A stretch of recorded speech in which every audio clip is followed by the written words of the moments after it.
전략 세워보겠습니다. 토마토 투자클럽 김정수 전문가입니다. 안녕하세요. 네, 안녕하세요. 네. 오늘 장 한마디 어떻게 정하셨어요? 낙폭과대주 키높이 장세 이렇게 정했습니다. 네. 낙폭과대주들이 반등하는 움직임에 좀 주목해 주신 것 같은데요. 그중에서도 또 어떤 종목군 보고 계시는지 좀 더 설명을 해주세요. 낙폭과대라는 거는 주가가 많이 빠졌다는 얘기가 되는 거고, 많이 빠졌는데 우리가 이제 매수를 하려면 믿을 구석이 필요하죠. 그래서 믿을 구석은 두 가지입니다. 모멘텀이 완전히 있던지, 시장을 유동성 축소 구간, 유동성 회수 구간, 유동성 감소 구간인데 이거를 뛰어넘을 수 있을 만한 강력한 모멘텀이 있느냐, 그죠? 이게 이제 첫 번째 대안이 될 거라고 보고 있고요. 그 다음에 이제 두 번째는 이제 실적입니다. 주가가 빠지는데 적자를 계속 기록을 한다거나 내년도에 이익 컨센이 계속 좀 다운되면서 언제 실적이 좋아질지 모르겠다. 이러면 주가가 빠지더라도 자신이 없는 거거든요. 그래서 믿을 구석이 좀 필요하다. 이 두 가지 조건이 일단은 있어야 엔터를 누를 수 있을 것 같아요. 그래서 우리가 이제 낙폭과대주 키높이 장세 이 구간에는 이 두 가지 포인트를 보면 될 것 같은데, 낙폭과대 가운데 저는 가장 좀 주목을 해야 될 거는 바이오 제약이라고 봅니다. 바이오 제약 같은 경우에는 위탁 생산 업체와 이제 mRNA에 관련된 이 컨소시엄에 좀 참여하고 있는 업체들. 우리가 9월달 들어서 이제 10월달, 11월달, 12월달 이 기간 동안에 보면 바이오 제약 관련된 중요한 학회들이 정말 많이 잡혀져 있습니다. 그리고 중간에 발표하는 이 바이오 제약 학 기업들에 대한 이 R&D 성과가 발표하게 되는데, 이게 코로나 델타 변이랑 좀 맞물리면서 저는 이번 구간 시장이 박스 구간 한 단계 좀 레벨 다운 이 구간에 전 대안이 될 수 있다고 보고 있거든요. 그래서 녹십자 같은 기업도 잘 보면 올해 1월 달에 고점을 치고 나서 53만 8천 원까지 가고 나서 30만 원까지 깼다가 지금 다시 돌아서는 이런 시도가 나오고 있는데, 이런 게 대표적으로 이제 낙폭과대라고 저는 봅니다. 그래서 32만 5천 원을 제가 투매 기준으로 좀 이야기를 해드렸고요. 35만 원대에서 이제 37만 원 정도가 얀센과 관련된 기대치가 없더라도 제가 회복되는 자료를 여러분들에게 말씀을 좀 드렸던 자리죠. 나머지 이제 위에는 이제 알파 여부가 결정이 되는 겁니다.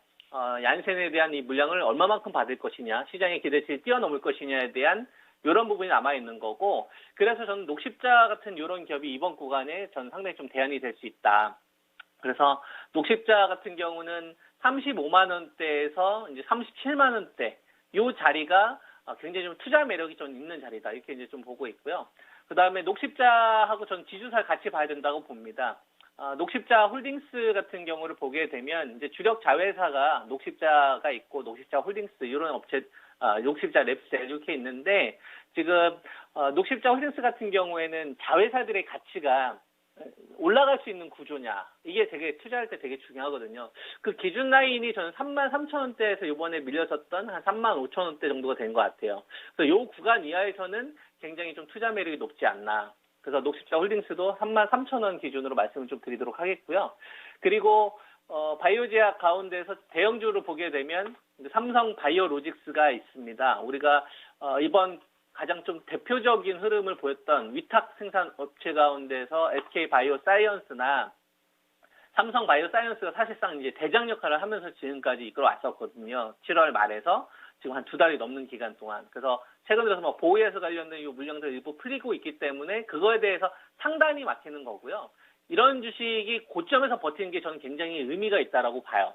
그러니까 피크 우려가 없다라는 걸 보여주는 거죠. 그래서 SK 바이오사이언스나 삼성 바이오사이언스도 참 제가 여러분한테 오랜 기간 동안 추천드리고 있는 대표적인 종목인데, 93만 원대에서 이제 94만 원대, 그 다음에 그 아래쪽은 89만 원대를 제가 이야기를 해드렸는데, 89만 원대에서 지금 92만 원 왔다 갔다 좀 하고 있는데요. 저는 93만 원 자리, 요 자리를 만약에 제압하는 양봉이 나오게 되면 바이오 제약의 좀 대장주들을 다시 얘네들 좀 이끌어가지 않겠느냐. 그래서 93만 원 정도로 제가 말씀을 좀 드리도록 하겠고, 그 다음에 바이오 제약 관련된 업체들 가운데서 최근 들어서 이제 그 신약 개발한 업체하고 이제 희귀진이란 관련된 업체들 가운데서 메지온 같은 주식하고 HLB 같은 이런 주식들이 최근 들어서 이제 낭보, 해외 쪽에서는 낭보 소식으로 인해 많이 급등 나오고 있죠. 뭐 HLB 같은 경우에는 베트남 쪽 백신 관련된 이 부분, 그 다음에 인수 밝혔던 이제 디트리비엔트 이런 주식들이 폭락됐다가 상한가 한 2번 정도 말아 올리면서 흐름을 좀 급반전시키고 있거든요.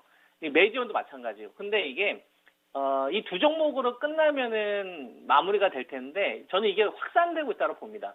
그러니까 메지온이나 HLB 같은 경우에는 이제 코스닥 상위 종목인데요. 코스피 상위 종목 바이오 제약들도 잘 보면 대표적으로 이제 유한양행 같은 경우도 보면 오스코 때까지 고생을 좀 했던 기업이거든요.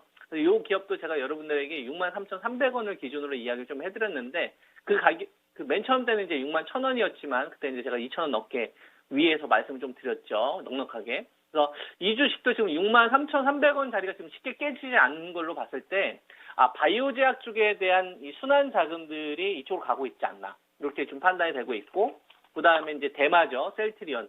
셀트리온 같은 경우는 지난번에 한번 27만 원대에서 제가 여러분에게 추천을 좀 드렸다가 29만 5천 원 기분 회복될 거다라는 말씀을 좀 드렸었죠. 그리고 나서 다시 이제 27만 원대 위협했다가 깼다가 다시 복구되고 있는 구간인데 이 구간은 그냥 저는 하단으로 봅니다. 그러니까 뭐 네키로나라든지 그다음에 합병과 관련된 이런 지배구조 관련된 이런 이야기들이 계속 나오고 있는데 그런 좀 이슈 같은 경우는 우리가 첫 이슈가 아니잖아요. 그냥 셀트리온 이 기업에 집중을 하면 될 것 같아요. 그래서 시밀러로만 평가했었을 때 한 27만 원짜리에서 29만 원 선 정도는 싼 자리다. 저는 이런 판단을 좀 하고 있고 이번 바이오 제약 가운데서 이제 셀트리온하고 셀트리온 헬스케어를 같이 봐야 되지 않을까. 움직임이 연동되거든요. 그래서 보면 바이오 제약 같은 경우가 어떤 지주사의 어떤 역할도 같이 좀 봐야 되지 않겠느냐. 투자하시는 분들의 입장에선 이런 것 좀 우리가 고려를 하면 될 것 같고요. 그 다음에 제가 LG화 여러분들에게 맨 처음 말씀 좀 드리고 나서 상당히 폭락이 나왔었잖아요. 제가 80만 원대 막 붕괴되는 자리에서 제가 여러분들한테 69만 원대까지 기다려야 된다. 그래서 69만 원대에서 이제 급반등 요 포인트가 나와야 된다. 실제로 폭락이 나왔습니다. 폭락이 나오고 제가 말씀드린 자리에서 급반등이 나왔다가 요 자리에서 제가 또 다시 한번 매도 의견 들었잖아요. 그리고 직전 저점 다시 테스트하러 올 것이다. 추세 전환이 아니기 때문에 이런 주식들은 우리가 한번 반대 매매를 한번 다시 한번 공략을 한번 해보자. 그래서 이전에 이제 말씀드렸던 자리가 전저점을 방어하면 상관없겠지만 혹시라도 전저점을 깨게 되면 이건 64만 원짜리까지 기다려야 된다는 말씀을 여러 차례 드리고 있잖아요. 전 그렇게 해야 된다고 봐요. 그래서 직전 저점이 지켜지면은 다행이긴 한데 만약에 혹시라도 붕괴가 되면 보유하신 분들이나 신규 공략하신 분들은 전 64만 원짜리까지 기다려야 된다 보고 있고 같이 봐야 될 게 이제 삼성 SDI입니다. 삼성 SDI 같은 경우도 보면 에코프로 BM이나 LNF나 첨보 이런 주식들하고 좀 다르게 우리가 이제 배터리 총 상위 종목들 가운데서 이제 LG화학이나 삼성 SDI를 이야기를 하는데 지금 LG화학이 흐름을 좀 따라가는 형태가 좀 나오고 있는데요. 최근에 뭐 말도 안 되는 내용들이 나오고 있잖아요. 배터리 분사와 관련되어서 회사는 뭐 아니라고 하는데 요거는 시장이 풍부한 유동성 장세면은 시장이 가볍게 넘어갔을 것 같은데 지금 시장이 워낙 순간적으로 폭락하는 주식들이 여러 번 나오다 보니까 좀 경계하는 자금들이 분명히 있는 것 같아요. 좀 투자 심리가 망가지다 보니까. 그래서 일단 단기 추세는 저는 망가졌다라고 보고 있고 여기서 만약에 급하게 돌아서면 다행인데 만약에 급하게 돌아서지 못하고 77만 원짜리를 회복하지 못한다. 그러면 제가 이전에 여러분한테 말씀드렸던 기준가 자리가 61만 7,500원 전후였었습니다. 그 자리까지는 좀 기다려보자 라는 의견을 좀 보수적으로 운영하자 이거죠. 그냥 이렇게 말씀 좀 드리겠고 언택트 가운데 제가 여러분들에게 말씀드렸던 주식 카카오입니다. 카카오 같은 경우는 15만 4천 원짜리 그 자리에서 그때 한 3% 조정 나왔던 구간이었었어요. 그때 14만 8천 원인가? 이 정도 됐었던 시점에 제가 여러분들에게 잡았던 자리가 1차 걸리는 자리가 12만 6천 원짜리와 13만 원짜리 이야기했었고 여기서 이제 급하게 돌아서지 못하고 바로 전제점 다시 확인하러 갈 거다. 그때 여러분들이 대기하고 있는 자리가 12만 1천 원짜리 이야기했었죠. 살려면 12만 1천 원짜리까지 기다려야 된다. 12만 1천 원짜리가 실제로 왔다가 반등 시도를 했는데 지금 이 자리에서 지금 왔다 갔다 하잖아요. 11만 8천 원 선 정도 자리. 그래서 이거를 좀 저점이라고 우리가 단언할 수는 없으나 감매도권에 저는 일단 좀 들어왔다. 이렇게 좀 판단이 좀 되고 있고요. 그 다음에 같이 봐야 되는 게 이제 네이버인데 네이버 같은 경우도 보면은 우리가 진작에 돌릴 거였다고 한다면 우리가 9월 8일 날 발생되었던 장대 연봉을 전 바로 일어섰어야 된다고 보거든요. 이번 주에 바로 돌아섰어야 됐다. 근데 돌아서지 않았으니까 지금 만약에 내가 네이버 같은 경우를 공략을 한다고 한다면 35만 원, 5천 원 선 정도. 그때 여러분들한테 이야기했던 자리가 저 자리였었잖아요. 그죠? 그 자리까지 좀 기다리는 게 저는 합리적이지 않을까. 투자하는 사람들 입장에서 이렇게 말씀을 좀 드리도록 하겠고, 최근 들어서 게임주 가운데에서 뭐 왔다 갔다 하고 있는데, 카카오 게임즈는 뭐 오딘 대박 나면서 사실 이제 대랠리가 나왔었잖아요. 6월 달부터 7월 달. 요 주식은 기준가가 전 6만 9천 원대가 보입니다. 6만 9천 원대 이하는 좀 낙폭가들을 우리가 볼 수 있다고 보고 있고요. 그다음에 이제 지금 다 흑자 기업 나온 기업들 지금 설명해드리고 있잖아요. NC 소프트 같은 경우는 전저점 개수 좀 테스트하고 있는데 저점은 모르겠고, 제가 여러분한테 제시해드렸던 자리가 62만 원대에서 63만 원 자리였었잖아요. 그때 75만 원 붕괴되는 자리에서 중간에 따라가지 말고 한번 감매도를 한번 기다려 보셔라. 여기서 이제 반대 매매가 나오고 있는 구간이기 때문에 저는 이제 이 구간 이하에서는 좀 낙폭가되어 있다는 반발을 노리면서 매수 가능한 자리가 아니냐 이렇게 이야기를 해드리겠고요.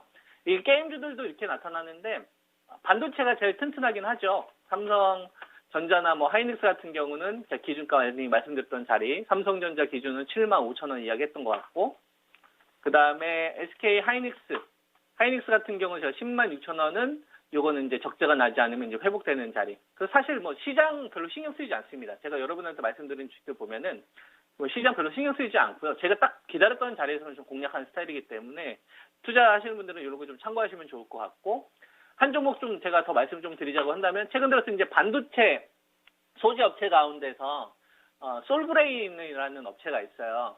요거는 전 29만 원대 초반으로 제시를 하겠습니다. 그러니까 요 구가 이하에서는 좀 싸다. 공략이 좀 가능한 자리다.